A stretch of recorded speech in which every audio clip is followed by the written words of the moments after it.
Come unwrap some holiday magic this season in Denver, where the lights are brighter and the shopping is grander. The shows are more spectacular, the trees taller, the festivities merrier. So come for your holiday traditions or make some new ones with your friends and family in the Mile High City, where the season feels a whole lot more wonderful. Discover great hotels and more things to do at milehighholidays.com. Hello, and welcome to the J360 Monster Fest here on J360 Radio.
In today's economy, cash flow is tight, and families are held captive to high interest rate credit card debt. Churchill Mortgage can restructure your current mortgage and significantly reduce these problems. Get a free analysis and learn how to eliminate credit card interest rates, lower bills, and start taking control of your budget. Get started at churchillmortgage.com. This is a paid advertisement. NMLS ID 1591. NMLSconsumeraccess.org. Equal housing lender. 1749 Mallory Lane, Suite 100, Brentwood, Tennessee 37027.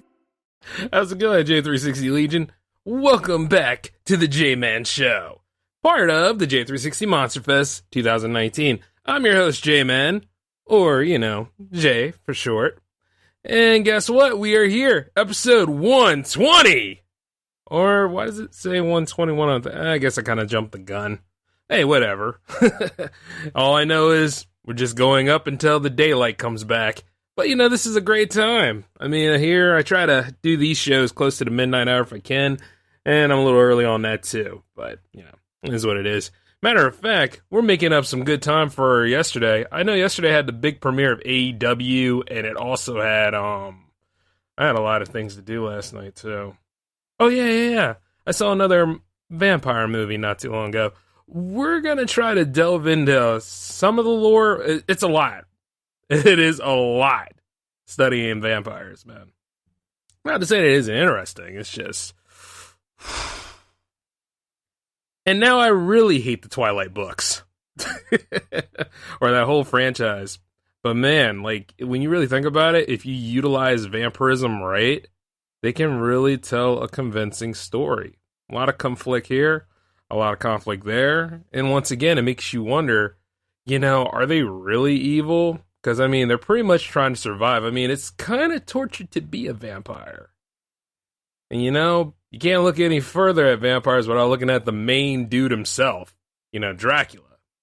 Now, considering which version of Dracula you looked into, whether it was the original Bram Stoker's Dracula book, or it was the stage play, the cartoon, yeah, there was a cartoon, and even the movies that we're going to talk about today here on the Monster Fest, the Universal movies really do stand out. Regardless of what anybody tells you, without those movies, Gothic horror kind of wouldn't be as strong as it is, because those movies really represent it. And like I've said many times, it's not just what we're used to. When you think of vampires, you probably think of a lot of sex, and you probably think of, biting girls on the neck or biting dudes on the neck. Let's be honest, that happens a lot too.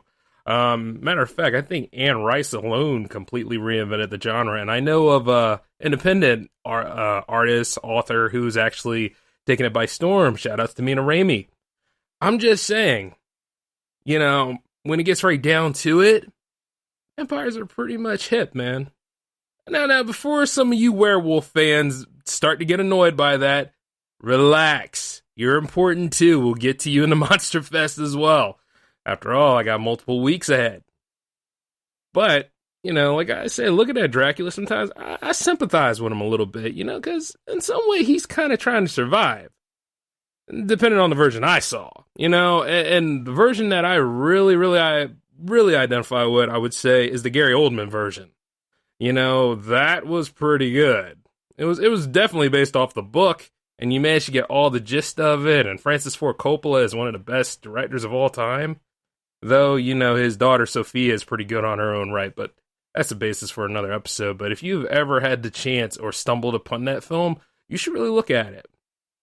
But let's bring it back home. Now, Universal's 1931 classic, Dracula with Bela Lugosi, man, that guy cemented the role. Only few things that kind of, I didn't notice this before because I guess I was like really, really young when I saw it. There was no biting in this film. I don't know whether it hurt the film or helped the film. As a filmmaker right now studying it, it actually worked because, it was subtext. Like, let's be real. In the 30s, even showing kneecap or a little ankle is considered taboo in those times. So, they really couldn't show you too much. But they showed you enough about him being evil enough to manipulate and to utilize different film techniques in there to show how powerful he is. And when they would fade out every time he would get close to doing the action, it did sell. I mean, especially when you're sitting there late at night and you're just watching the whole thing play out to you. Like, it worked for each and every sequence that he showed up in, especially when he started utilizing his hypnotic power and his gaze at them, because, everything would be silhouette, and then you just saw those eyes, and Bela Lugosi could just really steer deep into your soul. You know what I'm saying?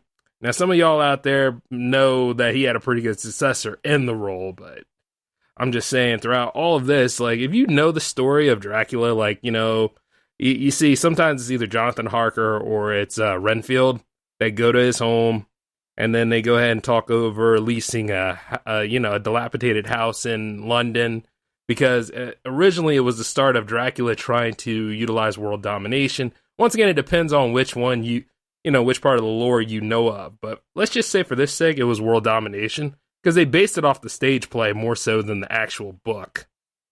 So, while keeping him in his home, the brides came up out of nowhere and kind of messed with Renfield a little bit.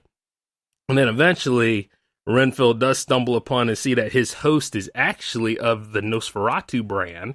And by doing so, Dracula managed to get a little manipulation and a little bite out of him. Now, keep in mind this.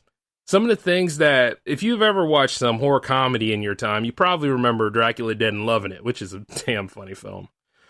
You can see that they've taken several liberties from this movie into that movie, too. Especially with the character of Renfield, played famously in this movie, but also played famously by Peter MacNicol in the horror comedy. And, it actually makes sense. It's like, if you really think about it, take it with a serious grain of thought, you look at it, it's like, yeah, I see where they had the idea for this now. And Leslie Nielsen was perfect to emulate Bela Lugosi. So I will say that. But as soon as you saw, like, the manipulations, and then, like, when Dracula turns into a bat, this is the most that people would probably remember about the Dracula lore. And when he turned to a bat, man, that did not stop him. He didn't just utilize the bat form to get away. He manipulated and went after people and everything else. And he was hypnotizing Renfield, made him fall out, and then he changed back to normal, and he was about to bite him. Of course, they had to fade that out, and you'd be surprised why they fade that scene out. It wasn't because that he was going to bite him. It was because they were afraid of the homoerotic subtext. My, how times have changed. The same subtext is going to be in Dracula's Daughter, too, which is the sequel to this film. And I thought about that. I was like, I can understand their fears, but at the same time, vampires really don't care. You know what I'm saying? Blood is blood, and doing it is doing it. But, I'm getting a little ahead of myself. But you see, as soon as they, the scene changed, and then, Renfield became his eyes and ears.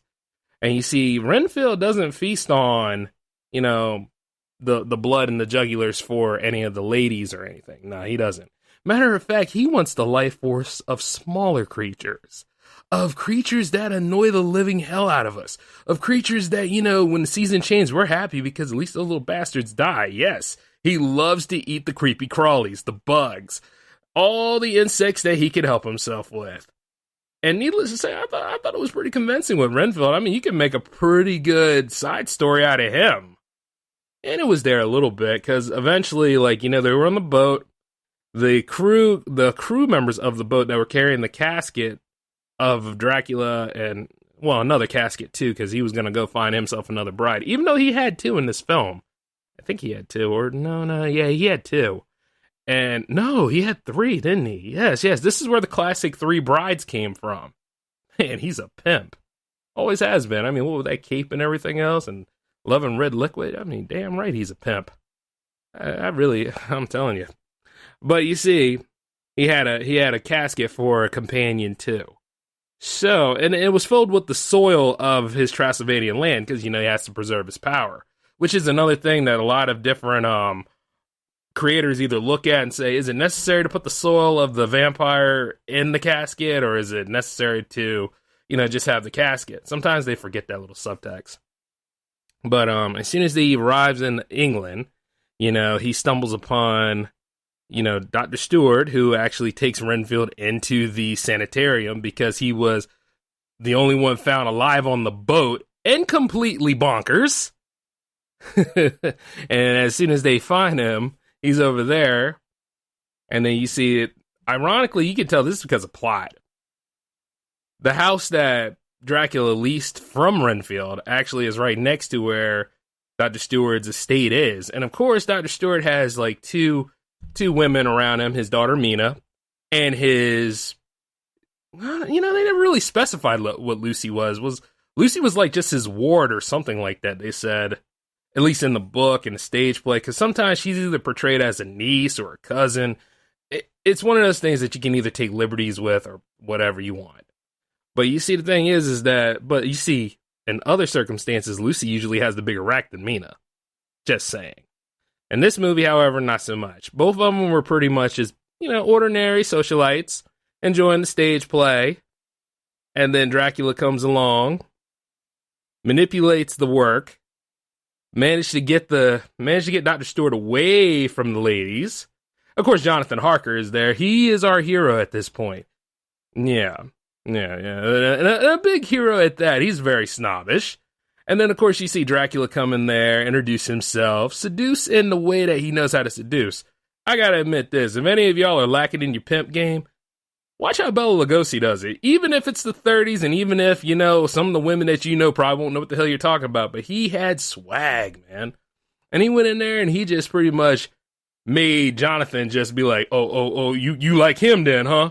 You think he's charming? I could be charming. It's like, dude, you're already engaged to Mina. I mean, just chill, man. You know what I mean? If your game is right, you ain't got to worry about nobody. But you see old Dracula, he had him marked right where he wanted him. Because as soon as Lucy went to bed that night, a big-ass bat just flew in that window and decided to come near where she was. And, the screen fades out. And as soon as the screen fades out, Dracula did the bite. I always wondered this. Does Dracula, never mind. we like to assume that he does the bite. If anything else, he needed the nourishment, and Lucy needed another awakening to live. And eventually she did get that. And then, see, sometimes the movies that I watch tend to differ on this stuff, too. Because, it's like, does she immediately become a vampire afterwards, or does it, after 2 or 3 days? It's usually different, But for this movie's sake, she did die, even though, of blood loss and stuff. She was sick first, and then they tried to give her some transfusions. Van Helsing was there because, condensed form. So he was there and found out the little marks on her neck, in addition to, so many transfusions they gave her, and she still died. So, and Van Helsing, knowing about what vampires do and how they operate, nobody wants to pay attention to him because this is still the beginning of that movie, so nobody wants to believe that there's a vampire on the loose, but he has a suspicion of who it is. And the way they set this up was pretty clever, because the vampire was going to strike again. And you see, at this point, I think Jonathan was to defend Mina.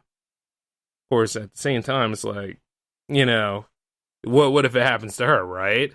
Which we pretty much know it's going to, because the old Dracula came back and he just needed another bite and he just couldn't help himself. So, yeah, he found his way. But then, of course, Mina was walking amongst in the night too. So, it's like, hey, how not Mina, Lucy. These notes are trash, man. Anyway, so Lucy's walking around in the night. Everybody's like, no, you're supposed to be dead. And then, of course, Van Helsing's like, yeah, here we go. We're gonna handle that right now. We're gonna make sure her soul rests in peace. And then Harker's like, what do you mean? But you see that mark right there? Here, hold this stake. Bang! And of course, we don't really see that. But, at the end of the day, it's like, it's implied because, you don't want to show too much violence at this time. But it's implied that's how they taking care of the vampires. You got to stake them. I thought originally, though, you got to put, like, roses in their mouth and then cut their head off into the sunlight or something like it's a lot. But I know this, though, if you use the sun against them, that works, too. And while we did get rid of Lucy and Lucy goes back to, her resting place, which is what I'm saying. She's already dead at this point. Dead. Let's just say dead. But however, Dracula went ahead and looked at Mina and said, yeah, I'm going to bite your neck. And he already bit her once. And I think he's just teasing at this point because he's like 2 steps ahead, whereas everybody else is like 3 steps back. Except that Van Helsing is really on his trail, but nobody's listening to Van Helsing at this point. Even though the answers are like right there in front of them. And that's just a common theme in these horror movies, Like usually when you see like the certain character that knows everything, apparently 2 people either have to be either A, horribly maimed, or that close to dying, or already dead, because that hindsight has to take place. And you see what happens when Mina is bitten. So she started wearing a shawl and everything else. Felt weak, but she's still nowhere near transforming. And it's not implied in this film, but it's like Dracula's captivated by her beauty and wants to make her into his companion. So, it's not as deep as what like Lucy. Lucy's kind of like the first lay, if you really think about it. No offense to those of you that get offended by this stuff. Actually, yeah, offense. Go ahead, yeah, take it. Take it the way you want to. I'm still going to be here. So the way that he went ahead and handled that is like, hey, Mina, hold out your hand, said Van Helsing. So she holds out her hand, and then Van Helsing puts the crucifix in there, and then, bang, we know that she's becoming a vampire. And then with that being done, you see, like, everybody else is like, oh my God, what has happened? It's like, it's the same thing that happened a few minutes ago. I mean, let's be real. Think about it. Jonathan, you were there. Lucy was trying to attack you. He popped up with the crucifix, made her run back into the crypt. Remember? That happened a while back, So, as that happened, it's amazing that it takes them this long to finally figure it out. But, guess who decides to visit them around this certain time? After they started setting up and saying, the vampire will come back again to bite Mina. So let's be prepared. Let's set a trap. So they set a trap. And then old Drac comes right in to go ahead and visit him. Now, this was foolish on his part, because he was really, really smart villain at this point. Of course, I will go ahead into the part where Renfield's showing up saying that, you should keep me away because I'll call Dracula. I am Dracula's liaison. They don't know that, but he was saying that sort of thing. So I'm just throwing that in there because it becomes redundant with that. And of course, it's like a little bit of comedy bits between him and Martin. He's like the lighter form of the movie at this point, whereas Dracula's just doing his job. And you see when Dracula came to visit, Van Helsing was right there too. And you see Van Helsing had a mirror. And you see, as soon as he was talking to Mina and Dr. Stewart, the thing is, they didn't notice that what Jonathan and Van Helsing noticed. There was no reflection. So when there's no reflection, pretty much you're dealing with an Nosferatu. So, as soon as they were done having the conversation, everybody who left the room, Van Helsing stood there and said, it's very peculiar, Count Dracula. You see, when I open up this mirror here, take a look. And then Dracula looked at the mirror and like, damn, he was pissed. picked up the mirror, slapped it out of his hand, and oh man, it was a good standoff between the two that would be the best arch enemies in literary horror. Next to, depending on who you talk to. Kind of like Dr. Frankenstein and his monster, which we'll get to later in the Monster Fest. But you see, the way they had that standoff with each other, and you see Dracula try to manipulate him a little bit, but Van Helsing had one hell of a strong will. And like vampires, for some reason, it's like, I don't know if it's plot armor or it's the fact that, he just knows everything and he's so obsessed with him, I guess. It's just the way that they had that standoff and that conversation between them. If you ever look up the clip for this film, look up Van Helsing versus Dracula. I mean, guarantee it. You'll be like, wow, this is really good. And this is a 30s movie. So when they had that standoff, he knew who he was. He had him dead to rights. Dracula pretty much had to go away because had to recharge his power and everything. Man, he managed to get past him so quick. Took off as a wolf to get away. And then at that point, they were going to set up another trap again with Mina as the bait. I'm sorry for those of you that think there's no strong female lead. The fact that Mina is pretty much fighting for her life right there, that makes a strong female lead. And all the different incarnations of Mina, she is the strong female lead. Think about it. If you got to go ahead and ensnare and trap a man in so many ways, how do you do it? Feminine wills. And if you're that, person of interest to the villain, you're already the biggest weakness that person has. Think about it. It happens in stories all the time, especially in this one. So, of course, he was going to come back for Mina anyway. Take her back to the castle not the castle. Take her back to the abbey that he leased out. Of course, Renfield followed them, and Renfield led the people right to where the abbey was. And then, that part from Dracula Dead and Loving It where, like, he threw him down the steps and everything. That's where they took that scene from in the movie. Because he threw Renfield down the steps, and Renfield did die out.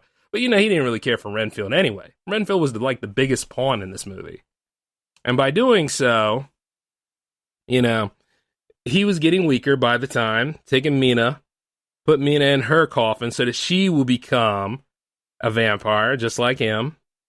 And then you see Dracula had to rest up. So pretty much this is where we get to that anticlimactic moment. So they managed to find him.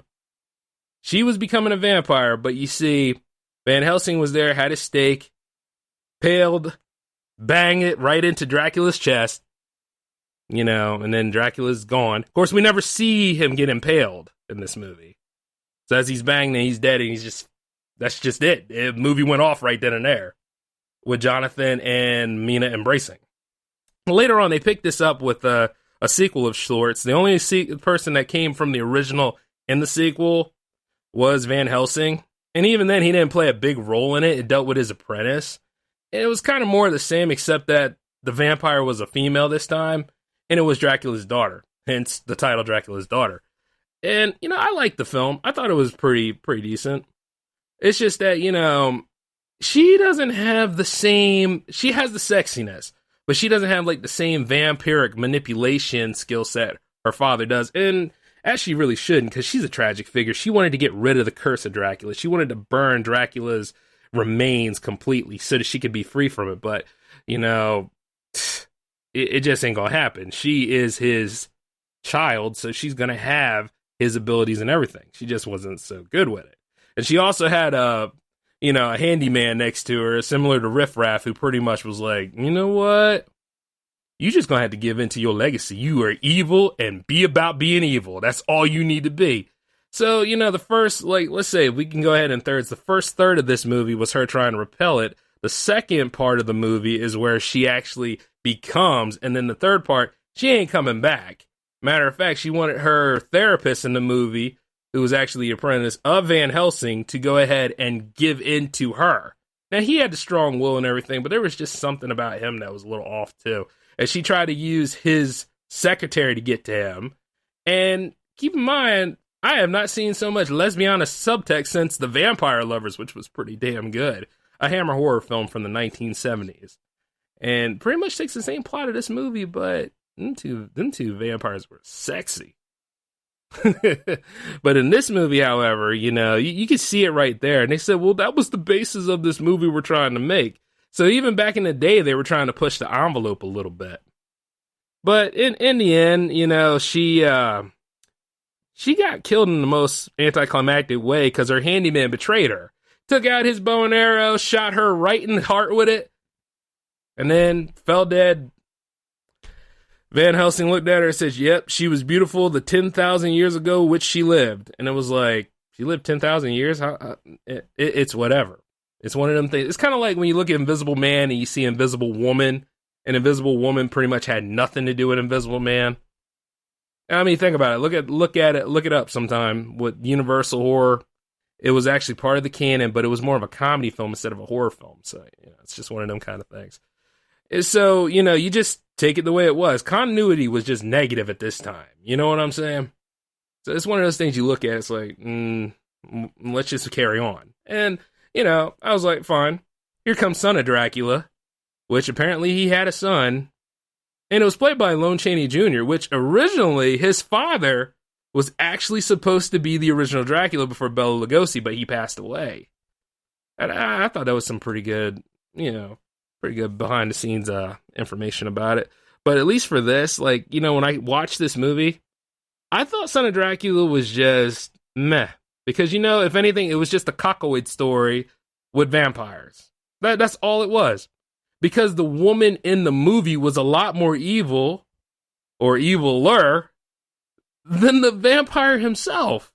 And he was supposed to be Count Alucard, the, quote, son of Dracula, but turns out that he was actually just Dracula in general. No explanation why. Probably didn't need it because it was 1934. But at the same time, it was like, the whole thing dealt with the cuckoid guy whose name is Frank in this movie. Frank pretty much was just like, Frank was just like a male punk, man. I mean, if anything else, like, nobody liked him. Yet we're supposed to follow him because in a way we're supposed to feel for him because his girlfriend manipulated him and said that, oh, I'm with Count Alucard. And she gets married to him, gets married to Count Alucard. He goes to confront them.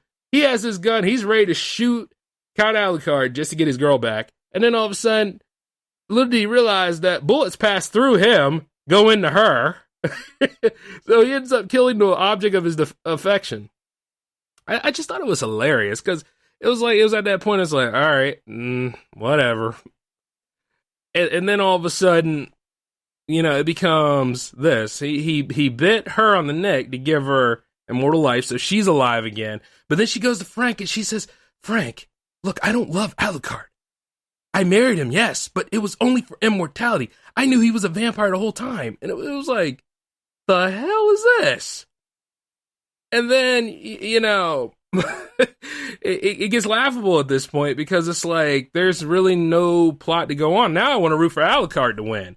And then it turns out that the people that were going to stop Alucard, they managed to get in touch with Frank. They thought Frank was doing the murdering. And it turns out that Frank wasn't. We all knew that. But you see, then it turns out that Count Alucard is not Alucard. He's actually Count Dracula. No specification on how he came back. And then at the end, he got killed because Frank burnt his coffin. And then that just wiped him out. And then, of course, the woman that they were both fighting over, she was already dead at this point. It didn't lead anywhere, man. And then Lon Chaney Jr. did the best he could. It just, you know, much like the third creature from the Black Lagoon movie that I was telling you about, The Creature Walks Among Us, it's like, you could go in so many different areas, but in this particular third one, I did not like it. I just thought it was trash. But luckily, though, the Count himself in real form does come back in other forms, such as like the Abbott and Costello meets Frankenstein movie, House of Frankenstein, House of Dracula. I haven't mentioned those movies yet because we're going to talk about them in the end. But it's just like, you know, this is the trilogy set of Universal Dracula movies. However, you know, they do get better because this is the one time where the remakes actually make a difference. Because when Hammer Horror started their film canon of all of the classic monsters, they could look no better than Christopher Lee. Christopher Lee was just like that next level, kind of like when you got like Sean Connery James Bond and you got Roger Moore James Bond. You know, you see what I'm saying? That's kind of what those two were like for Dracula. Like, Bela Lugosi gave you an idea and a picture of what Dracula is, but you see, Christopher Lee came along and cemented it. And you saw him in action. You saw his powers. You saw him bite people. And it's just like, to compare the two, it's just, it's hard to do. And I mean, I love all the Christopher Lee Dracula, so I'm not even going to take time to even, dissect them. They were just brilliant films. And then, like what I mentioned before about the vampire lovers, if you are into, seeing certain things, that movie actually touches it. I mean, there's moments in there where it's corny, and you got to give it up sometimes. Like, sometimes in a horror movie, we want to see just the creatures and what they do, and what actually causes the creatures to run amok. Same thing with Blackula. Like, a lot of people love Blackula 1, but they don't really talk about Blackula Scream that much. And even though they were both good classic films. It's just like, when you look at certain things, you see like where all the actions take place, all the sex, all the everything just right, And then like the humans that are involved in it, they're not necessarily good people, and you want them to die. And then you look at the monster, and it's like, hey, you resurrected the monster, so sucks to be you, right? One of them kind of things. But that's why I love vampire films. But you see, here's another thing, right? Don't just look at Twilight and say, oh, I'm done with vampires. You could probably do a great vampire film yourself. And see, like, there's so much to it. I can't, talk about it all in a 45-minute show, so I'm going to go ahead and tell you what my top 5 are. All right, number 5, Blade. Number 4, John Carpenter's Vampires.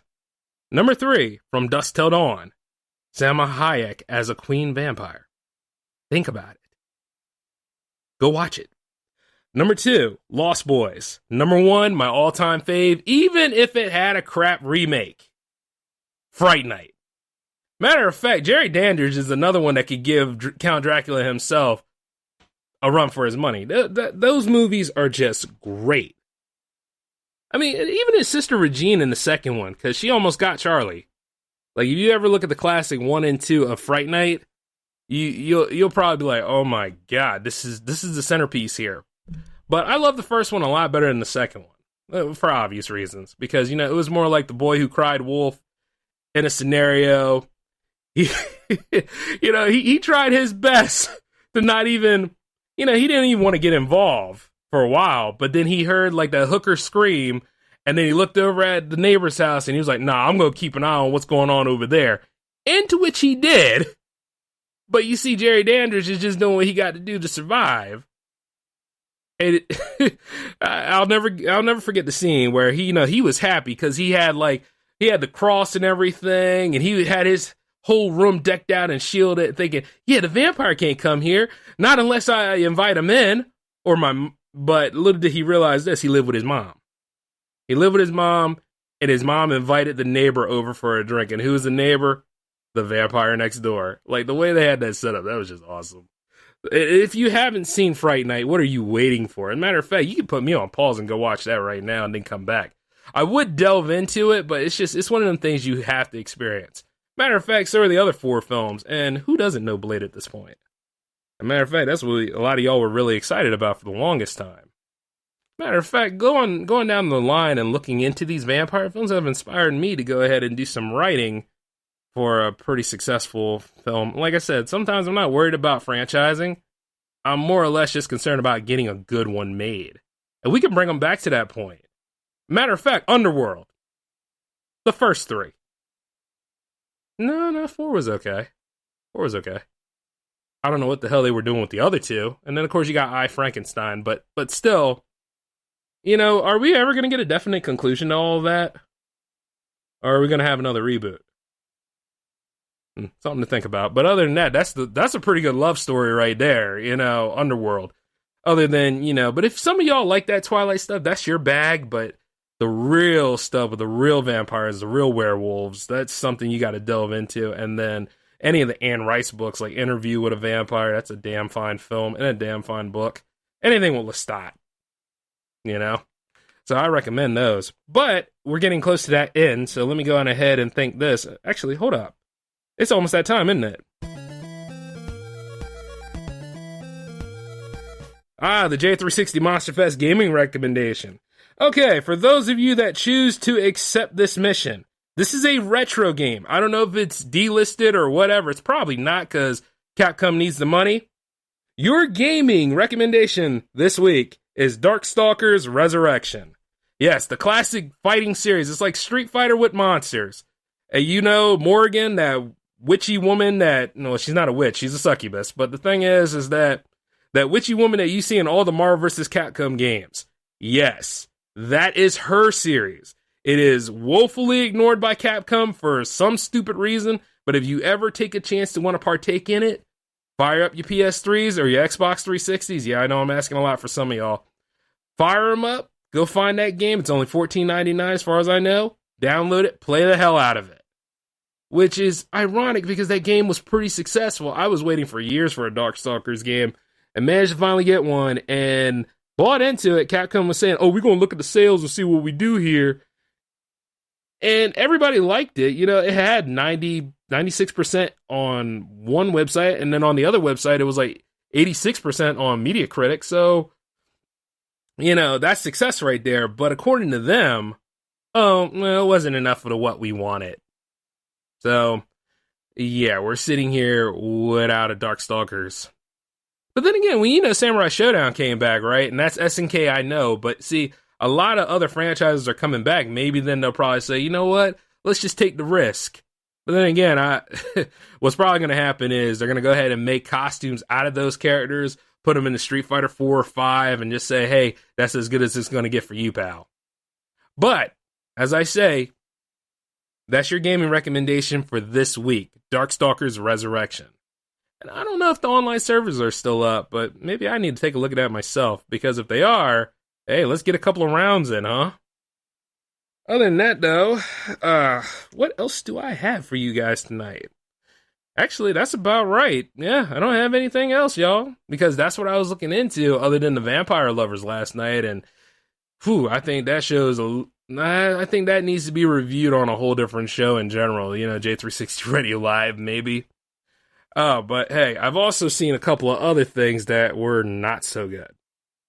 I've seen some things on the Monster Fest that were just like weird. Not the weird with a good story, not the weird with the horror elements that keep you interested. It was more like WTFs.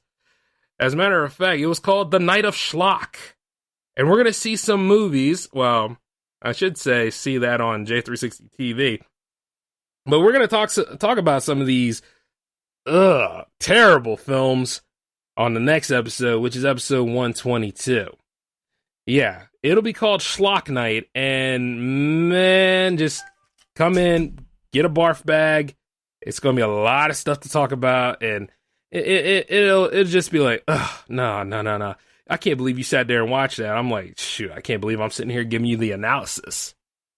But other than that, though, the Monster Fest is still going strong. I'm sure some of you saw this little sneak peek I had for like J360 TV regarding it. So, you never know. You might get something unique next week. I'm just saying. But you'll just have to stay tuned until then.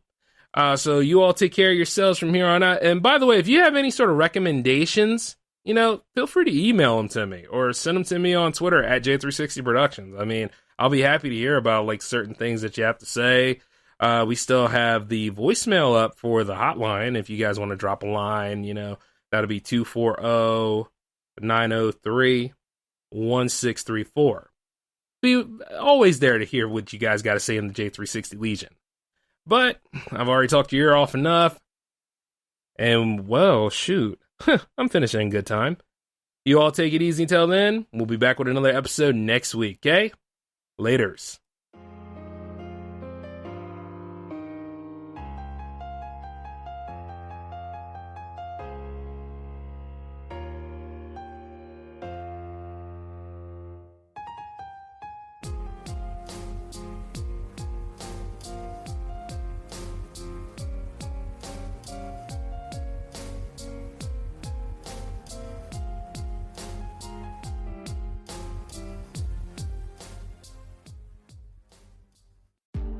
Waiting for mortgage rates to drop could be a costly mistake. Once rates drop, new home buyers will enter the market and prices will soar even higher. At Churchill Mortgage, you can get a free analysis and learn how to avoid the trap of waiting for interest rates to drop. Buy now and refi later at churchillmortgage.com. This is a paid advertisement. NMLS ID 1591. NMLSconsumeraccess.org. Equal housing lender. 1749 Mallory Lane, Suite 100, Brentwood, Tennessee 37027. Help spread love and feel the joy of giving back. During the 2023 Subaru Share the Love event at Beardmore Subaru, Subaru will donate $250 to the charity of your choice for every new Subaru purchased or leased. The ASPCA, Make-A-Wish, Meals on Wheels, the National Park Foundation, the Housing Foundation of Sarpy County, or Offutt Air Force Base's Airman's Attic. Plus, we will give an additional $100 locally to help even more. Go to BeardmoreSubaru.com to learn more. Submit charity selection by 1/12/24. Promotion ends 1/2/24. See Subaru.com for more details.